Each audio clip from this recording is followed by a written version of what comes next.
Chapter 465, Where the Guildmaster Went. Impressive. The hall they stepped into was unspeakably huge, at least twice as spacious as that of the ground floor. Ray felt like a tiny speck of dust in the overwhelmingly large expanse. It nearly reminded him of when he and his classmates first arrived in the domain of God and were welcomed by Seraph. That place was much larger, not even by a small margin, than the room he was currently in. But the mere fact that he was reminded of the domain of God just by stepping inside proved how incredible the sheer scale of the place was. It wasn't just big too.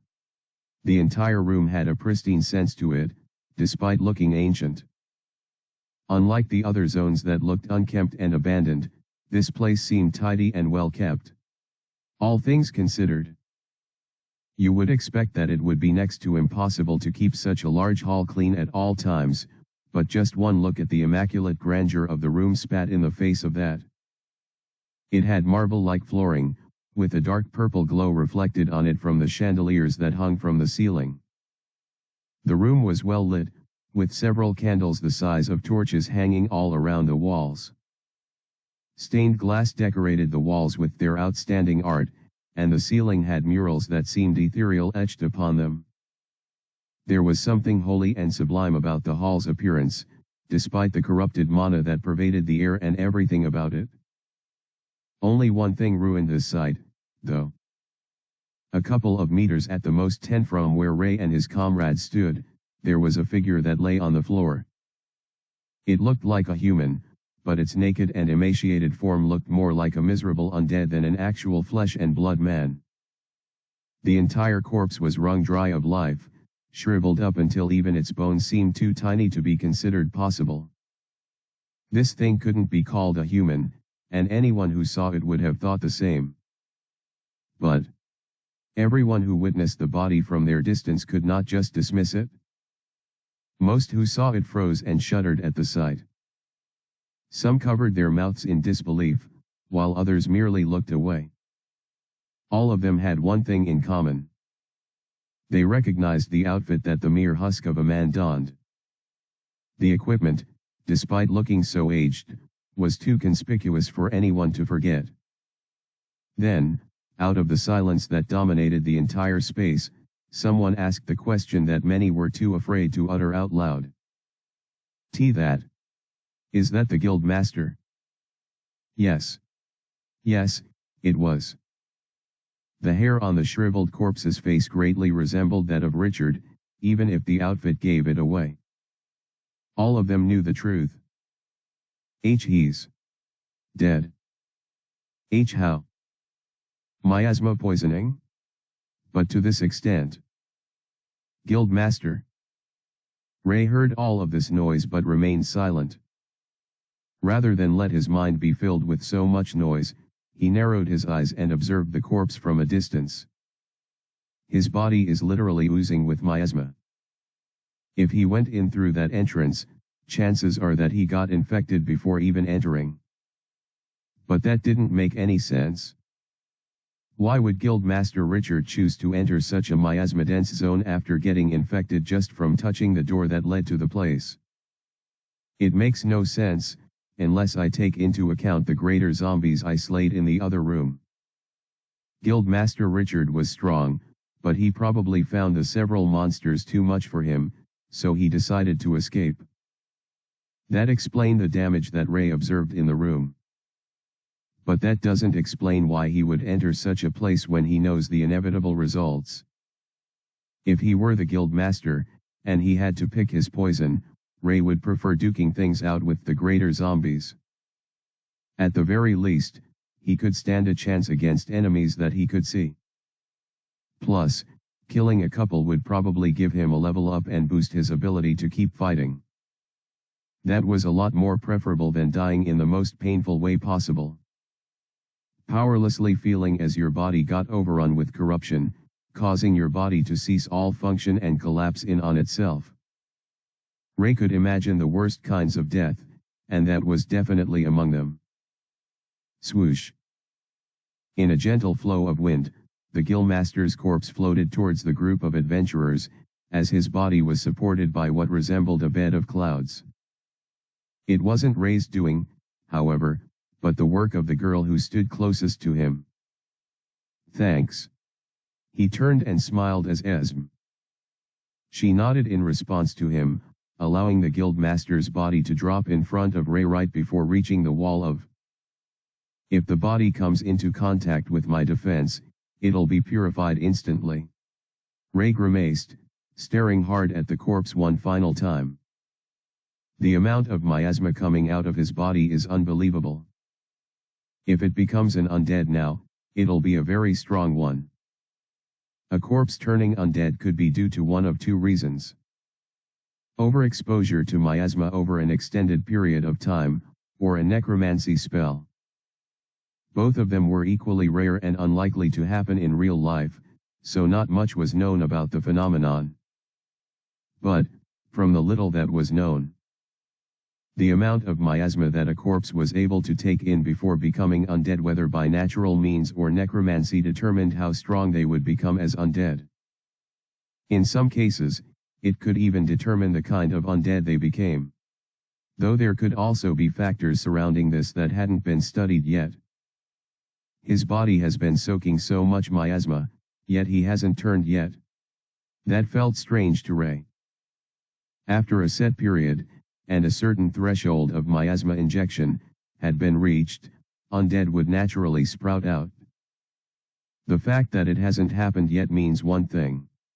Ray looked around him as he knelt and observed the body of the corpse. This is someone's doing. Asterisk.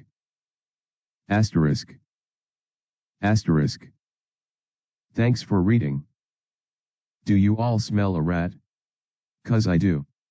Hee hee. Chapter 466, Where the Guildmaster Went. Right now, there were two potential causes as to the situation with Richard's corpse. One was that the boss monster caused it. If the boss is a necromancer, then it only makes sense that they could do something like this. Monsters weren't usually very intelligent, but there were exceptions. Plus, since the entire setup of the dungeon was so special and resembled the kind that housed intelligent life, the possibility couldn't be discounted. But, Ray couldn't see a boss monster around, which meant this was probably not the boss room. If the boss really was behind this, it wouldn't just leave the corpse lying around. That leaves me with the second option. Ray stood to his feet as his eyes narrowed as a gleam of anger flashed inside. Adrian Chase. Adrian was a necromancer, and since his involvement in this entire Grand Calamity class dungeon conquest was pretty much a certainty, he was a more prime suspect. Once again, Ray couldn't think of any way in which Adrian could benefit humanity from this entire ordeal. From his guess, this was probably a breeding ground for Adrian to fully test out and advance his necromancy skill. He's not beyond using others to achieve his goals anyway. Ray sighed, covering his eyes for a moment so that he could think. After a few seconds, he walked forward, leaving the white barrier that protected everyone else. Many people gasped, but their worried faces soon dissolved once they found him completely fine despite standing amidst the immense pressure of miasma. "I'm tired of this farce," he whispered, suddenly releasing a burst of mana in a split second. Almost at once, the corruption within the entire room vanished from sight. He did this so quickly that no one in the audience could possibly suspect that he was responsible.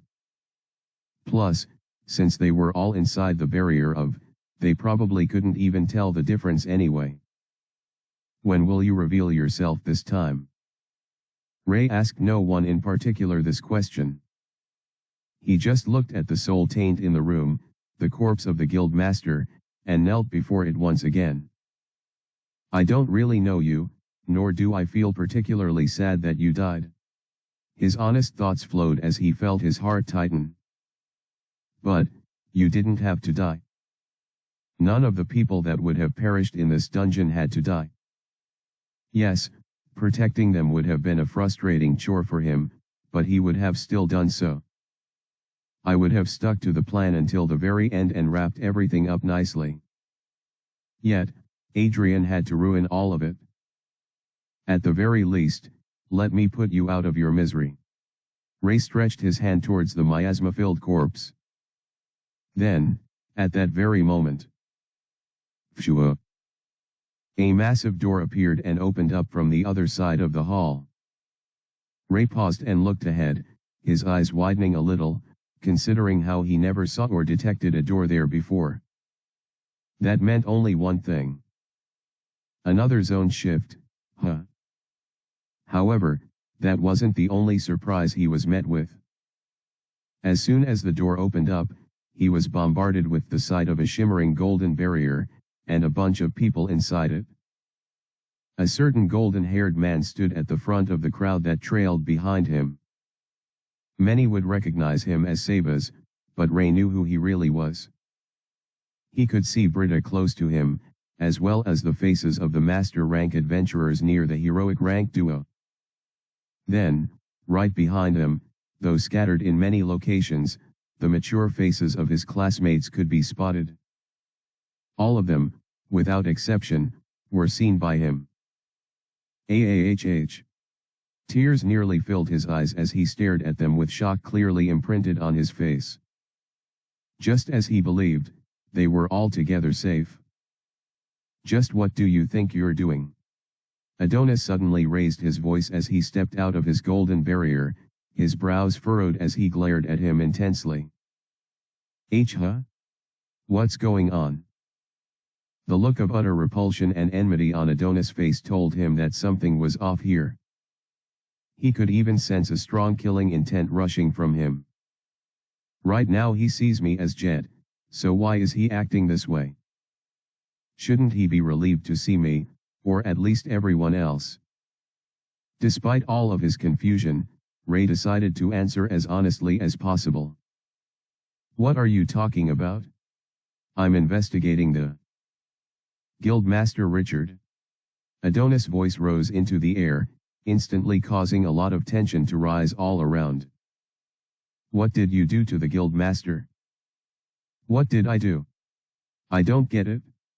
Ray glanced at the Guildmaster's corpse, and while it was true that his hand was close to the shriveled husk, and miasma was oozing out of the thing, he really wasn't doing anything. Now, it was possible to make a mistake and assume something else based on how the whole thing looked like, especially with no prior context on the matter, but Ray didn't see why Adonis was reacting so negatively all of a sudden. It almost felt as if Adonis already had a conclusion in mind, and he projected that onto the scenario that Ray was a part of. I guess the tension must have gotten the better of him. It's been a long week, after all, and he probably has a lot on his plate. The people on their end were probably starving due to lack of resources, and knowing Adonis, he probably gave up his share to make sure more mouths were fed.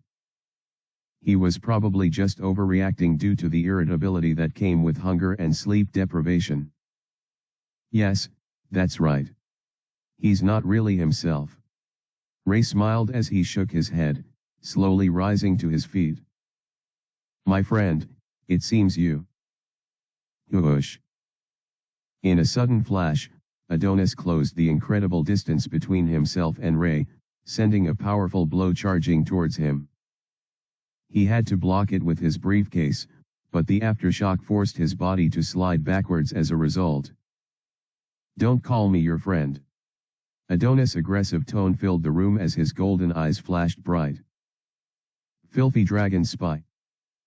Ray's surprised face was no longer contain the disbelief, and his parted lips had to let out the only word he could mutter. Huh. Asterisk. Asterisk.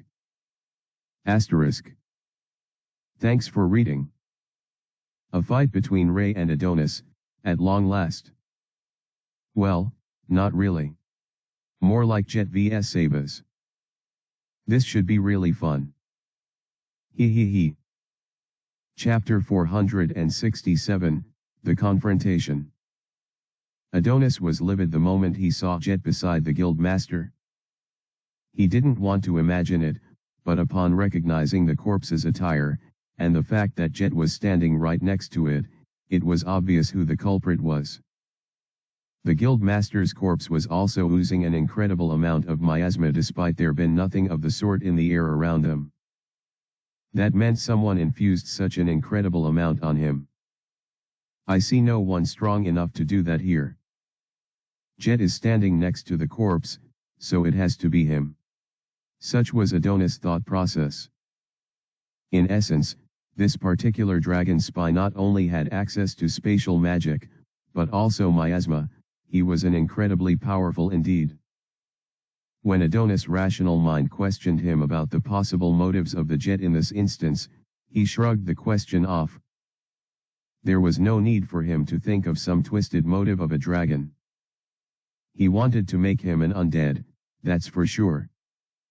The amount of miasma oozing from that body isn't normal for a natural process. Adonis could clearly tell.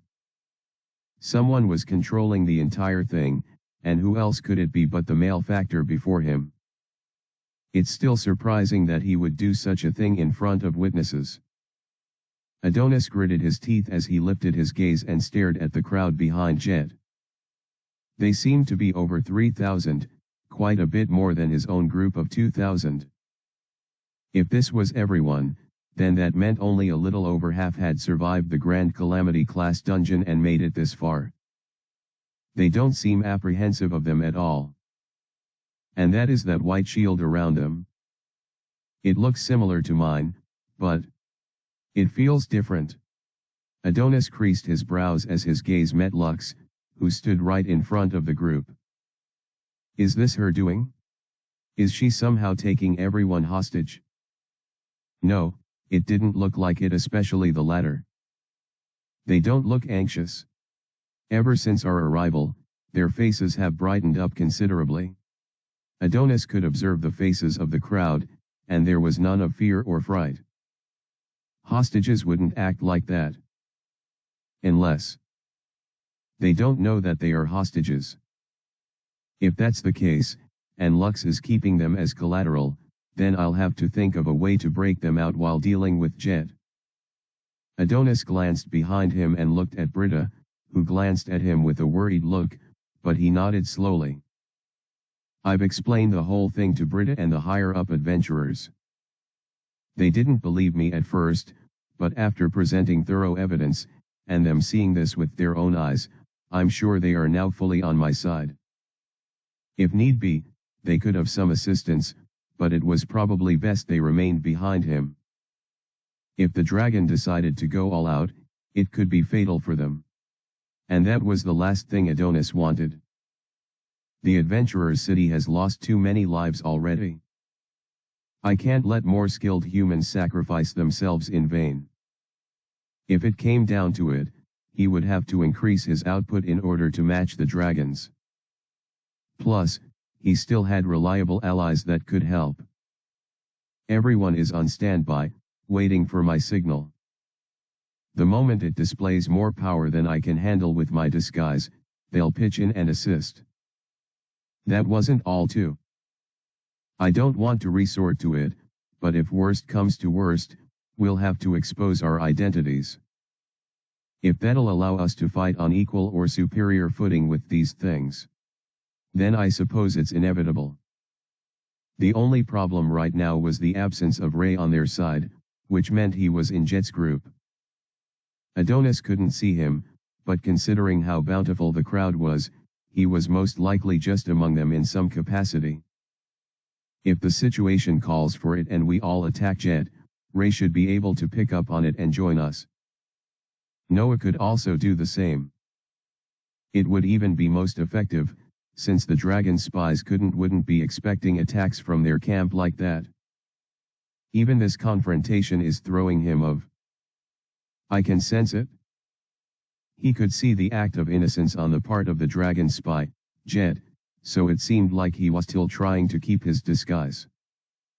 Too bad I see right through you.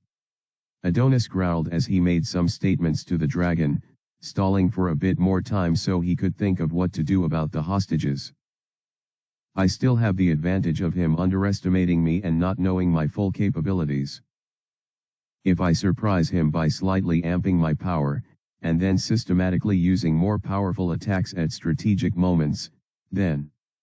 A slight smile tugged at his lips, though no one could see it. His face was merely a mask of rage. Adonis was still thinking when he heard a particular statement from the dragon spy that sparked uncontrollable rage within him. "My friend, it seems you..."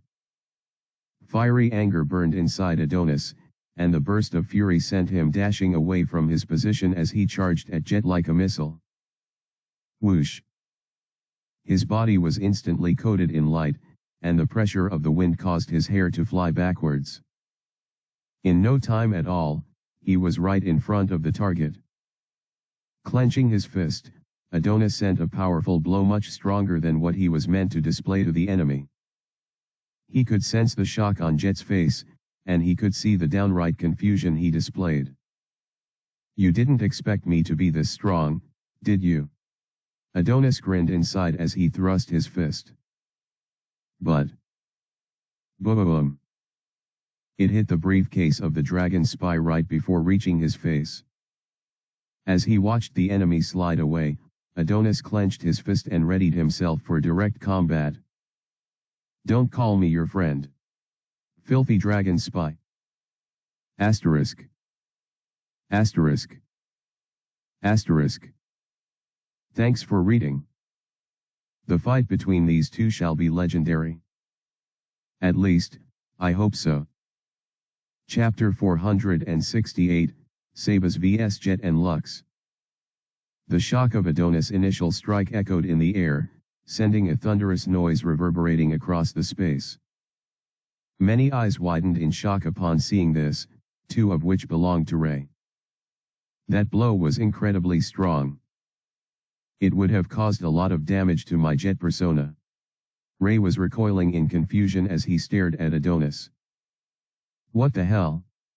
Why is he being so aggressive? And calling me a dragon spy? It made no sense to him. Maybe he's hallucinating now.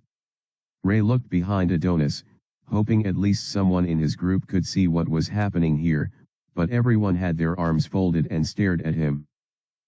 Yet no one reacted surprised or even worried that two heroic rank adventurers were fighting. It was nearly creepy the way they looked, especially at him. Their stern expressions told him that they were not on his side. Why? Could it be some sort of mind control? Ray tried to use his, but the moment his eyes glowed, Adonis charged at him with another powerful strike that would be dangerous if he was still following the Jet narrative. He still didn't understand what was going on, but he couldn't give these people more reasons to suspect him. Boom! Adonis' punch was strong enough to break the clear marble tiles that served as footing, instantly causing the ground to tremble. The only way Ray could avoid it was by evading to the side, and even that was a close call. He's much faster than he displayed as Sabas. How is that even fair? If he was forced to stick with his persona, why was Adonis coming out of it and getting no complaints? Fortunately, he was about to find out using. Let's search for any negative status conditions. Ray checked a few random people at once, but what he saw shocked him. Almost as much as the next attack that neared his stomach in the form of a kick. Looks like I'll have to take this one on. Ray felt the force of Adonis' straight kick thrust on his stomach, feeling his body rise from the ground and fly a distance away. He loosened control and allowed himself to hit the nearby wall, sending debris flying everywhere. Boom! Slightly buried by all that smoke and rubble, Ray's face was the very personification of confusion. They're not hallucinating? What's going on here? He couldn't comprehend the reason behind their weird behavior if they weren't being affected by some kind of shared hunger or exhaustion-induced hunger. Unless... Is this Adrian's doing? Did he somehow alter their memories? Is he controlling them the same way he did with Scylla and the others back then? If that was the case, then there was no use looking at their status windows or trying to reason with them. They were being manipulated to act a certain way, and he didn't think trying to convince them would prove anything. Damn it. Once again Ray felt a disgusting amount of rage rise within his chest. He didn't like feeling like a piece in someone else's game. Right now, it felt like he was dancing in the palm of Adrian's hands, and he hated it to the core. He preferred being the player, and not the piece. However, the mere fact that he still couldn't decipher Adrian's intentions showed just how incompetent he was, or at least inferior, compared to Adrian in mind games this intricate. Ray was out of his league here, and he felt it. My plans as Jet, all of it is coming apart with this confrontation. He growled, slowly rising out of the rubble. The way he saw it, there was really no way out than to reveal his power and put an end to the scenario once and for all. Would have really come in handy right about now. However, he had other means which he could use to ensure that he could get away with a bunch of things. Is one of them. Ray wasn't as skilled with illusion as Ader was, but he wasn't a novice either. Things could get a little problematic if Adonis takes this fight more seriously, or if our classmates join in. Right now, it felt like it was him against the world. I guess I have no choice. Hey, what the hell are you doing? Why are you attacking Sir Jet? Sir Sabat, what are you doing? That is Sir Jet you're treating like that. Stop it. Stop it. Leave Sir Jet alone. The loud voices of the thousands of people that Ray saved began to echo forth within their dome of light. Ray heard their loud voices and felt a certain stirring within him. He knew he wasn't really the Jet that they thought he was, but their joint voices regarding the current situation made him feel a little better. A little less alone. You all are being brainwashed by that thing. He is not what you think he is. He is a dragon spy. Adonis pointed towards Ray, who just got up from the damaged area of impact. His gaze was filled with such rage and bloodlust that Ray began to shiver a little. The level of hate that Adonis displayed felt too raw. Too real for a mere hallucination or illusion. Ray could see that Adonis genuinely, with all his soul and mind, believed Ray to be the enemy. In such a case, nothing could possibly convince him. Dragon spy? No way. Sir Jet would never be such a thing. You're mistaken, Sir Sabat. Please stop what you are doing. Sir Jet is innocent. He has been helping us and saving us all this time. Despite all of these pleas, Adonis shook his head and walked forward. He didn't seem to care for their words since he considered them brainwashed. As he took one more step forward, though, a figure in white stepped right in front of him and halted his footsteps. Many knew her as Lux, but this was Esme in all her glory. For the first time ever, she parted her lips to speak in front of everyone. It was nothing short of an ominous warning, one that made even Ray tremble. Don't take another step. Or you're dead. Asterisk. Asterisk. Asterisk. Thanks for reading. Chapter 469, Sabas vs Jet and Lux. The tension in the air was palpable. As Sabas, the man who had just kicked Jet several meters away with speed that transcended what the human eyes could keep up with, stood before Lux, partner of the Dark Gentleman. Everyone was silent and watched. Sabas was undoubtedly stronger than most adventurers, and even now, he was incredibly strong.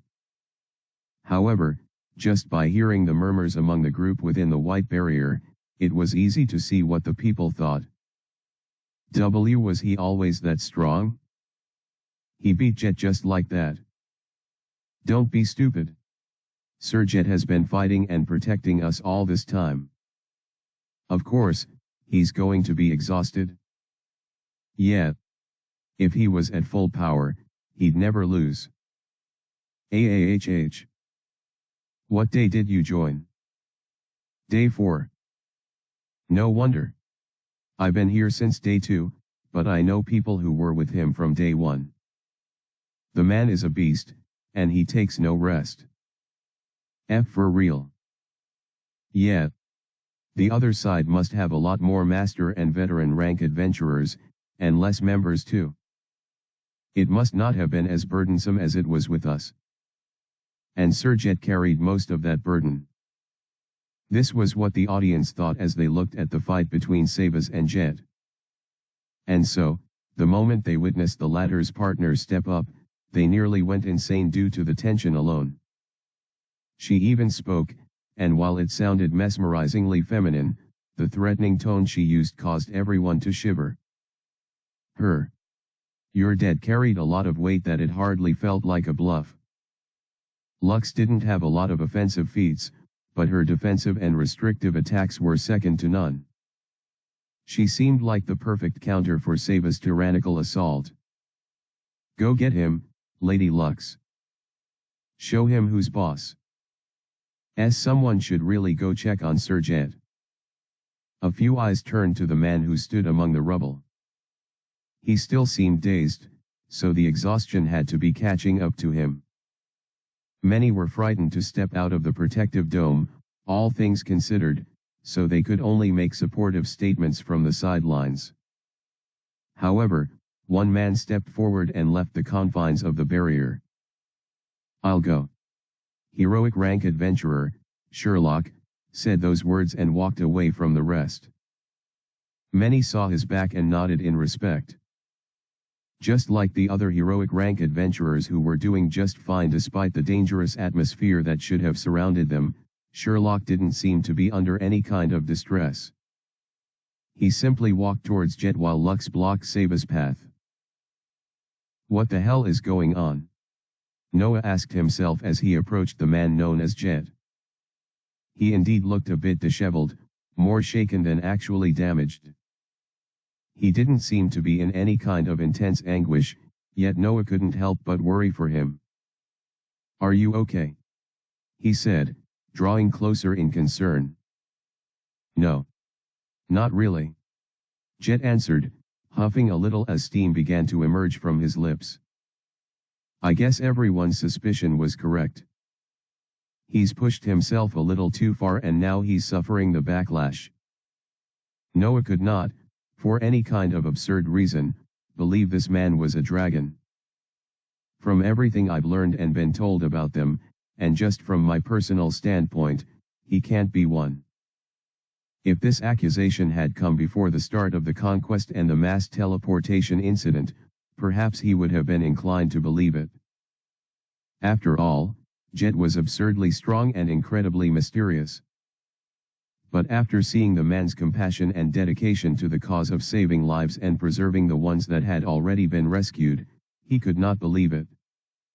This wasn't something anyone could fake. Sherlock, I need to march forward to fight. Jet's voice came as a trembling whisper. What? No. No, you can't. You've reached your limit. The fact that Sabas had more than enough power to attack at such a pace that even he found it difficult to follow meant that the man had been hiding his strength all this time. Adding all that to Jet's current state, and Noah could only see it was a poor decision. Lux can't do it on her own. I don't want to burden her. Like that. Noah felt his heart ache as he heard that. He understood this man's ideals, and he truly wished he was more useful at this moment. But even if he added himself to the mix, he would only hold Jet back.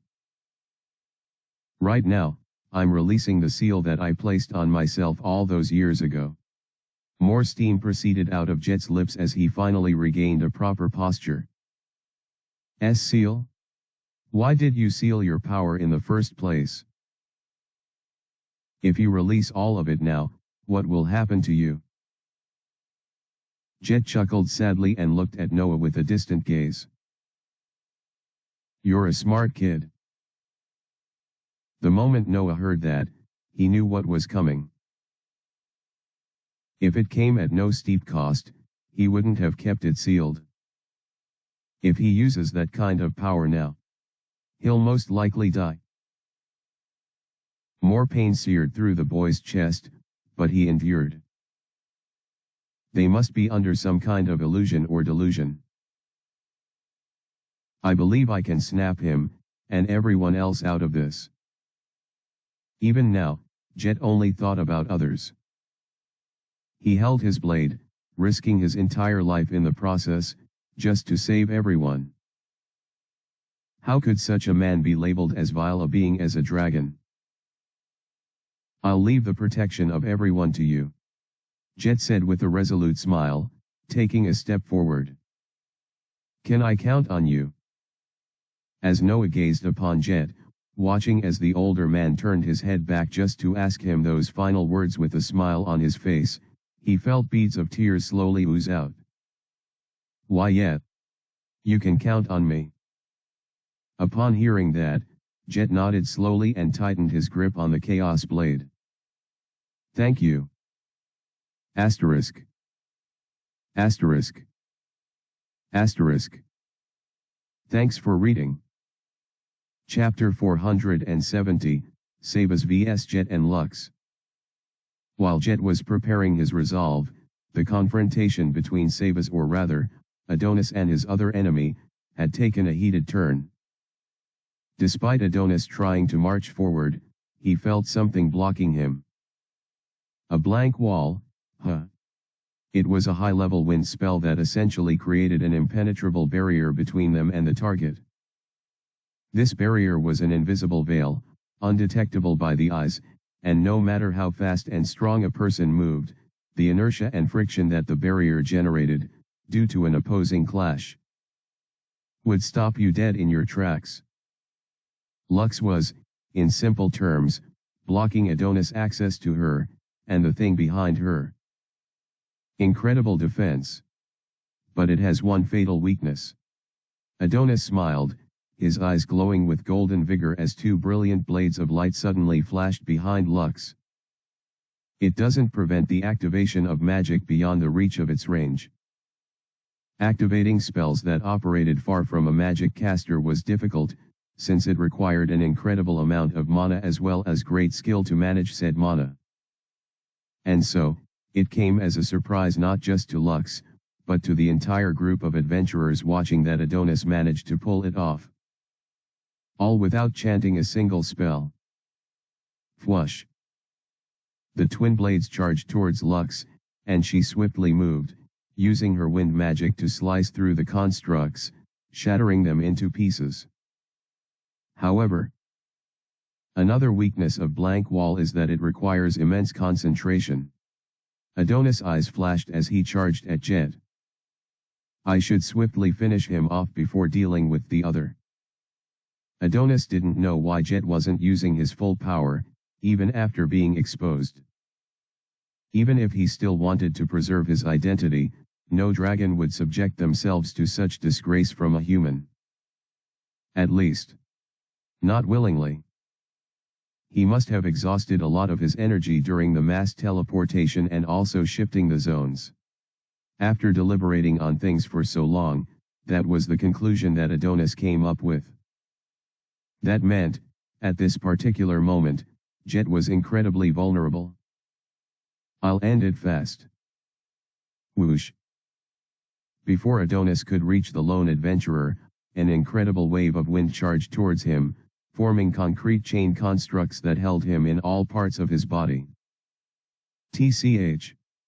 He clicked his tongue as he felt the constraints wrap around his neck as well. I warned you that you'd die if you stepped forward. Lux's eyes seemed completely bloodthirsty, and that instantly triggered something within Adonis. An instinct he had been suppressing for the sake of pragmatism. Me? Die. An intense surge of golden power poured out of him, instantly ripping apart the wind constraints that held him down. Don't make me laugh. Adonis yelled, instantly causing the space around him to tremble. I've had enough of these two. His thoughts trailed as he turned away from Jet and set his eyes on Lux. It doesn't matter the order. Adonis' scary eyes showed only one thing. The desire to kill. Most of her power must be going towards the barrier she's using to keep everyone hostage, as I don't sense much power from her. In terms of priority, perhaps it was better to deal with Lux first. At the very least, she wouldn't be able to use the people as leverage. Adonis still had no idea why she was yet to pull out that card, but that didn't matter at the moment. What mattered was whoosh. Slaying these dragons.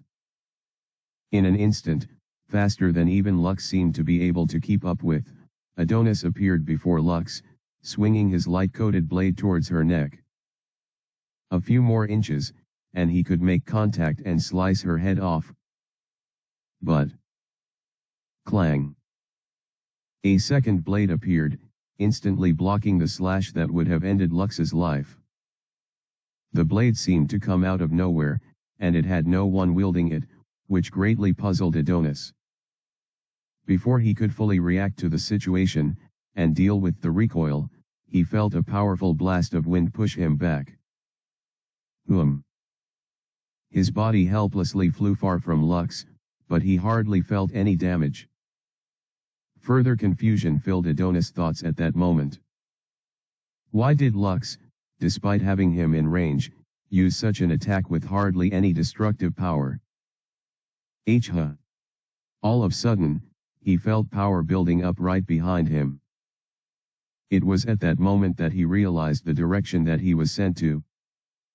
It wasn't random, and it wasn't arbitrary. Lux had pushed him away from her and towards her partner. The result was fatal. Adonis felt pain, raw pain sear through his body. This was the first time in very long that he felt this sort of agony, and it struck him right at his back. Guh. He spat out saliva as his eyes turned white for a moment. The force of the hit caused his body to helplessly flip forward. The light that surrounded his body, acting as both an offensive and defensive coat, shattered almost instantly. He felt disoriented for a moment, down to the point of confusion. He's stronger.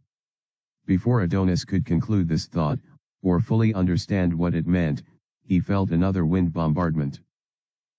This time, it was a flurry of attacks targeting multiple parts of his body, specifically his limbs. Giga. In that moment, the blade that appeared to protect Lux floated away, in the direction that Adonis was just coming from. Whoosh. A powerful surge of energy suddenly manifested behind him. Chaos Judgment. Jet's voice peaked, and following that declaration was the descent of his brandished blade and the destructive energy that followed. Boom. The entire area was engulfed in the spectacle and devastation that the brilliant burst offered. In that moment, Lux and Jet regrouped, and Adonis alone was at the center of the eruption. He suffered the hit from point blank range, feeling his body take more damage than he could have ever imagined. These two, Jet and Lux, just like him, had been hiding their strength all along. Asterisk. Asterisk. Asterisk. Thanks for reading. Just for clarification, Adonis knew they were hiding their strength from the humans, but he later thought they were weakened and so he could beat them with relatively more ease. Their last attacks showed he was wrong. Chapter 471, Sabas vs Jet and Lux. Steam scattered all around the area, and the shattered marble tiles was the least of anyone's concerns. The eyes on both sides only looked at the parties who stood opposite each other. The first, Jet and Lux, had resolute expressions on their faces as they faced off against the more enraged Sabas. The air was electrifying, and many just shivered at the sight of the two sides battling. While many wanted to stop the conflict, there wasn't much anyone could do in a battle between heroic rank adventurers. After a couple seconds of silence, with both parties staring at each other, Sabas made his move. Fwoosh! His body became coated in condensed light magic, and the area around him trembled as a result. Even debris began floating all around him as a recognition of his majesty. He discarded his old blade and created another by condensing light. This weapon was concentrated mana personified, and it oozed with sheer destructive capabilities. Without waiting for any notice, he dashed forward, his wielded blade in hand. Boom! The ground shattered upon his departure, and like a flash of golden light, he instantly traversed the distance between himself and the two parties. Once again, Lux attempted to use her blank wall, but Sabas easily countered by making several light constructs all over the vicinity. There was no way the blank wall could protect them from all directions. However, instead of Lux losing concentration and halting her defenses, Jet went ahead and launched himself into the air, swiftly destroying all the constructs in a whirlwind of ferocious power. Thanks to this, Sabas was stopped at point-blank range, unable to take a single step forward to slay his enemies. Before he could make his next move, Lux pushed her hand forward, creating a pulse of concentrated wind that pushed Sabas from his torso. Ack! Unlike the last push, this one was incredibly dense and painful, forcing him to even cough up blood. As a result, his body was propelled backwards. While in midair, Jet appeared right overhead covered in purple lightning with his blade raised and energy dancing around it. TCH. Adonis sent a pure light blast above him, bursting through the air and consuming his foe. However, a shield of wind shrouded Jet, most likely the courtesy of Lux. Thanks to this, he was able to advance in his attack and send another burst of powerful attack flying towards Sabas. Boom! This explosion, in midair, caused a lot of riot in the area. Both sides experienced pressure rushing from the point of impact, and once again, Jet slid back and returned to his position with Lux. Sabas, on the other hand, landed on his knees as smoke rushed from all over his body. He wasn't lethally damaged, but it would be a lie if anyone said he didn't take any damage from the just concluded strike. But, just a second after his fall, he rose to his feet and wiped the grime on his face. Had enough? Jet asked, his frown deepening as he stared at Sabas' unyielding form. Not even close. At that moment, all the minor and major injuries on his body began to vanish, and his ragged breaths turned normal. He was all better in no time. I'll be going all out now, he whispered, enough for the two to hear. Is that so? Jet asked with a furrowed brow. Then I will do the same. They both took combat stances, holding their blades with incredible skill. It seemed unfair that this was a 2-against-1 contest, but no one was complaining. Sabas began the conflict, and he seemed to be stronger and faster than the individual abilities of the two opposing him. It was only through teamwork that they were able to keep up with, and even damage, him. Whoosh! An almost explosive noise rushed through the area, all of it caused by the sheer amount of light that was bursting from Adonis at that moment. On the other side too, Jet caused the flashes of purple lightning to increase about threefold. The aura around his blade also felt alive, as it intensely wrapped itself around a chaos blade. Both sides had both gotten a solid boost, and they were ready to charge at each other. Naturally, Lux remained the supporter of her partner. Whoosh! The first attack came from her, as she launched several chains made from her wind magic. They were innumerable, and moved too fast for the human eye to capture. The reason behind her attack was unknown to those who watched, but they surmised that she simply wanted to restrict Seba's movements or slow him down so that her partner could land his own hit. However, whoosh! None of those attacks even reached Seba's in the slightest. He dodged every single one, rushing towards them with the palpable intent to kill. Jet made his move at this point, closing the already shrinking distance between the two of them. Crackles of energy filled the air as they both sent their blades crashing upon the other. Boom! The earth around them broke into pieces, creating a massive crater where they clashed. Unfortunately, the intense power from Seba's side was stronger, and so Jet was pushed back, giving the man of light a chance to strike. However, at that point, several constraints of wind rose from underneath him and restricted his movements. It seemed Lux was waiting for the time when he was least mobile to strike, and all the initial chains were mere distractions.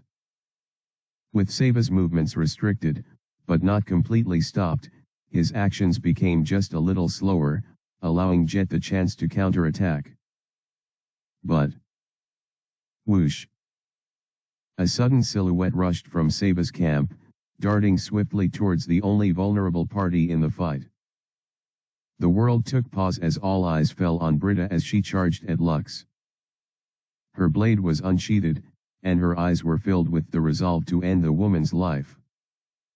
It was checkmate. Asterisk. Asterisk. Asterisk. Thanks for reading.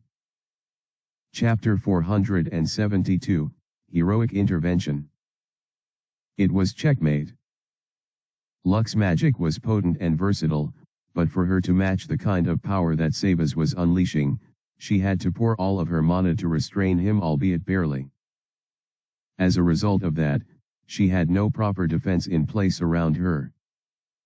With Britta's swift motion, and the deadly power she wielded with the blade, Lux's survival without a defensive barrier was zero. Britta was an elite swordsman, which made her practically invincible to most when it came to the blade. Her skills buffed her physical state and attacks to an absurd degree. Plus, since she was a heroic rank adventurer, her stats were not to be discounted. If anyone could kill Lux as she was now, it would be her. However, this wasn't the only reason why the current situation was a deadlock. Even if Lux was fast enough to focus on her own defenses to stop Britta's attack, she would have to ignore the constraints that currently stopped Seba's from landing a fatal hit on her partner, who was just initiating a process of counterattacking. If she stopped the constraint now, Seba's, the much faster and stronger one, was bound to deal the first strike and probably finish Jet off. Everyone knew what kind of state Jet was in, so it was very possible for a point-blank explosive assault from Seba's to end his life. Hence, a difficult situation. No matter what choice Lux made, if she could even make any, given the suddenness of the whole thing, one of the two would have to die. The only question was who. Rah! Britta's voice pierced the air as her blade she made a powerful horizontal slash. Her target was Lux's head, and based on the trajectory of her swing, she wasn't going to miss. All her skills were active, with the exception of, and, all working in sync to connect this one, vital attack. I still don't want to believe it. As Britta's blade neared Lux's neck, and she saw her surprised expression, her thoughts trailed. When Seba's first told her about all of it, she found it ridiculous to believe. It took a lot of convincing to bring everyone to his side, but she was the last to come around. How could she have accepted that Jet and Lux, the two adventurers who saved her life and inspired her to be better, were dragon spies? No. That can't be. She had thought to herself back then. There has to be another explanation. That was what Britta kept telling herself. Even when Seba's admitted to being an expert who had been tracking the two of them for a long period of time, and connected so many dots that it made sense. She still wanted to believe them. Even when she agreed to help bring them in, at least to find out the truth, she still believed that Sabas was mistaken, and that those two weren't. That Jet wasn't a dragon. But, after seeing the guildmaster's corpse and the culprit casually handling the situation, all her hopes were dashed. Richard. She had whispered to herself the moment she witnessed all of it. Guildmaster Richard was like a father to her. Back when her weak father died, he became the pillar she could lean on. Of course, she eventually outgrew him and became rebellious, but still. Britta loved and respected him dearly. Seeing his corpse being desecrated like that took her over the edge. All the excuses she had in her mind concerning Jet, and his partner Lux were slowly abandoned. Much to her shame, it still took her time to pull together enough resolve to do what she was about to do. It was disgusting how she couldn't even find the strength in her to avenge the death of her father figure. At least not immediately. While she was struggling to make the choice, Sabas held the fort. It made her even more angry at herself. Why? Why couldn't she just abandon these feelings and march forward? Why? Even now, after witnessing all of it, was she yet to completely drop all hope for the man clad in black? Why was she remembering the time she spent in his embrace, and the warmth of his touch? Britta was mad at herself. Even though Jet was a monster underneath, she could not let go of her feelings for him. Perhaps that was why she went for Lux. After seeing the current state of things, her instinct took over, and the resolve she couldn't find before suddenly took control of her body. She activated all her skills and relied heavily on her class privileges. Everything. Just so she could succeed. That was how she was able to close the distance between her and Lux, and that was why as the blade was about to slice off Lux's neck she felt a sting in her heart. This is the end. Clang. The sudden impact that stopped Britta's blade caused her body to tremble in recoil. Her eyes bulged wide open as she looked at the weapon that stopped her attack, and the man who wielded it. He had brown hair, a portion of it tied behind him with a band. His eyes were crackling with dark green energy, and his katana was brimming with incredible energy. Sherlock. Britta gritted her teeth as she saw her colleague defend the enemy of humanity. Sorry, Britta. I can't let you do that. Noah's smile was sad, but his eyes burned bright with resolve. Despite the fact that she had used all her strength in that attack, he was able to stop it in a split second.